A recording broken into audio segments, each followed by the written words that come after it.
Hey guys, and welcome to my channel. For those of you new, my name is Kristen, and today I'm going to be doing some farmhouse trash to treasure DIYs. Maybe kind of a little bit of spring-ish in there. I don't really know for sure, but I'm really excited. I picked up some really nice items. I paid under $15 for all three of these items, so I cannot wait to show you guys what I came up with. Also, this video is in collaboration with Wendy from White Sparrow Living.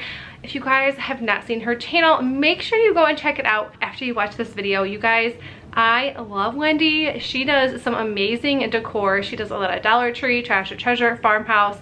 She's absolutely amazing. I love her stuff. So make sure you watch her video when you are done with this. You guys will not be disappointed. She's so sweet. I just love her. I just love her. So yeah, and then for those of you who are coming over from Wendy's channel, welcome. My name is Kristen. I do a ton of budget-friendly decor. I love doing a Dollar Tree DIYs, but my favorite of all time is doing trash to treasure. I love thrifting. I love going to Goodwill. That is like our best thrift store around here, so that is usually where I go. So yeah, you guys, I'm gonna be doing three different things, and let's get started. For this first trash to treasure, I picked up this nightstand. It was $4.09. And I thought it was all wood. It definitely wasn't, which was kind of disappointment once I started sanding everything down. But I knew it could look super cute. I love the big opening at the bottom. So you can put a basket there, really whatever you want there. You can totally decorate the bottom too if you wanted to. But I loved this, and I knew I had to take it home. So the first thing I did was just start sanding it down. There was a ton of rough edges, and like I said, I thought it was real wood on the top until I started sanding. I don't know why I thought it was, but it definitely isn't. It's just a laminate mess. And the top, there was like a circle at the top, and that would not come off, and you can kind of see it even after I spray painted it and sealed it. I don't know what that was, but it was not coming off no matter what.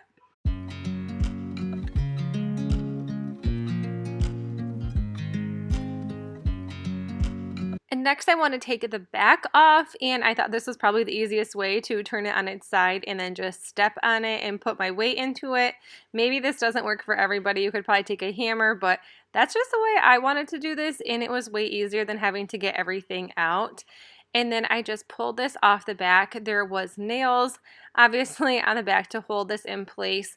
So I did have to go back in with a hammer and take the backs of these off.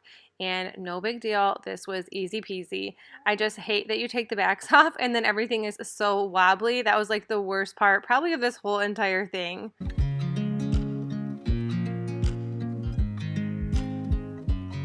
I also want to give the drawer some new hardware, so I just took a screwdriver and took the drawer pull, hardware, drawer pull, I guess we can call it whatever we want. It's kind of the same thing.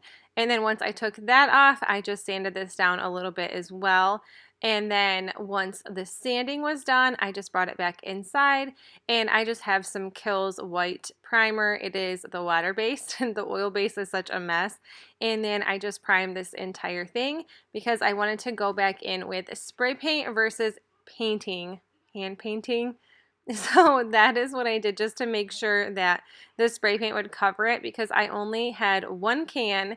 This is the matte indigo. It was on clearance for $2 at Walmart. I thought it was so pretty, so I really wanted this, but they only had one. So when they say they have that 25% more at the top, it's definitely that little bit of extra 25% more, because I feel like every time I've done a piece of furniture with spray paint, I've always needed 2 or 3 cans of paint, and it kind of was starting to drip, so I did end up moving it on its side. Easy peasy, no big deal, right? And then I just went back with my sander. I wanted to rough it up just a little bit. I'm not sure if I really should have done this, but regardless, I love the way it turned out in the end. Like, I have no regrets doing that whatsoever. Do you know I'm looking? And next, my husband helped me put the back on. He had to cut this down to size. This was a piece he picked up at Menards. He only paid $3. It was on the clearance rack, so I'm not really sure exactly what kind of board it is. It is some kind of like plywood piece. And then he just cut it down, and then we sanded the sides because obviously they are super, super rough. And then once this was all done, we just took a nail gun and nailed it down. So I'm not a big fan of using the nail gun, but you saw he was telling me where to do it, what to do, and the whole time I was not liking it. And then after a while, I was like, okay, I'm going to put 200 nails in this just to make sure. And I know I didn't need to put that many in, but yeah, this is it. This is what it looks, the back looks like. I love the look of it. It's so different. And then I just put the drawer back in. And once everything was done, I went in with this polyacrylic protective finish to seal it off.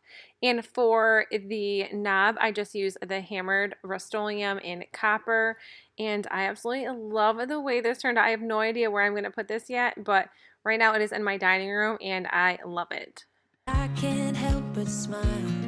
Do you know how much I love you? You put my favorite song on. I put my feet up and we just sing along. And I can't help but feeling, just loving this moment. Can we stay here forever?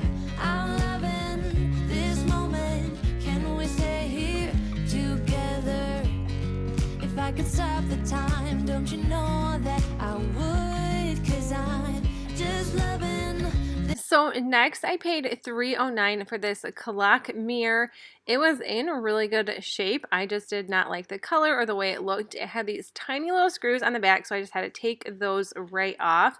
And then I pulled everything apart. What was funny is this mirror was actually hot glued, which I'm not sure why, because it was kind of unnecessary, but I don't know why whoever did that. Maybe it was made that way, but I don't think so. And then I'm just going in with Waverly chalk paint in white. I didn't show this on here. Normally I do. I use Waverly chalk paint for almost everything. You can pick it up at Walmart. That's where I always buy mine. This moment, can we stay here forever? Forever. And then once everything was done, I cleaned the mirror off, and I don't know why, because that was kind of silly, because I ended up taking some sandpaper and roughing up the edges to distress it. I love the distress look, and that is why I did what I did. What a view in this mirror of my face. I look way too serious for my own good. Yeah, so anyways, I'm just roughing up all of the edges around. I'm really curious if I should have did like a black around the base or the edges of the clock. I'm not sure if that would look better. I don't know. I'm still debating. I used my silhouette and printed this farmhouse little rooster off, and I love these. I love any type of farm animals. We have a tiny little goat and duck farm in our backyard, so this just always hits home. I just absolutely love like farmhouse decor like this, especially with the little farm animals. And I got this off the Silhouette Studio. I didn't make it. I'm not that crafty yet with my silhouette, so I just buy whatever is on the Silhouette Studio. They're like 90 cents to $1.40, and I've reused everything a few times, so I feel like I definitely got my money's worth. But this is what it looks like when it is all done. I love it. Forever. Forever. You as you sleep, you don't know I'm looking. And the third and last trash to treasure or thrifted repurposed item is this toolbox. It was $6.09, and I'm just taking my Waverly chalk paint in white and painting this. I ended up doing 2 coats over the top of this just because there was some paint lines that I just was not happy with, and no big deal. And when I bought this, I was like, someone definitely made this. And then when I was flipping it over to paint it, it said Dan, his last name, in 1982, which is just crazy. I went back in with my silhouette, printed this Farmer's Market freshly grown produce, open daily, and then I just put it right on the side. This is such a simple and easy way to make over something from a thrift shop. I always buy these toolboxes. That's what I like to call them, is toolboxes. And I just love the way these look. And I just took my sandpaper and just roughed up the edges once again. With you, everything's complete. Do you know how much I love you? And once this was on there, I did realize I didn't weed out some of these little areas in the letters. So I just went ahead and did that. And then this eucalyptus, this came from Walmart. I think it was $2 a bunch.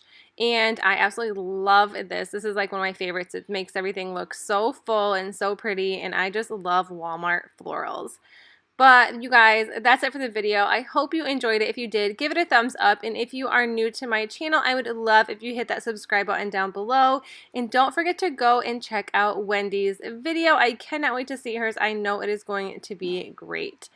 But alright, till then, I'll see you in the next video. Bye! I put your favorite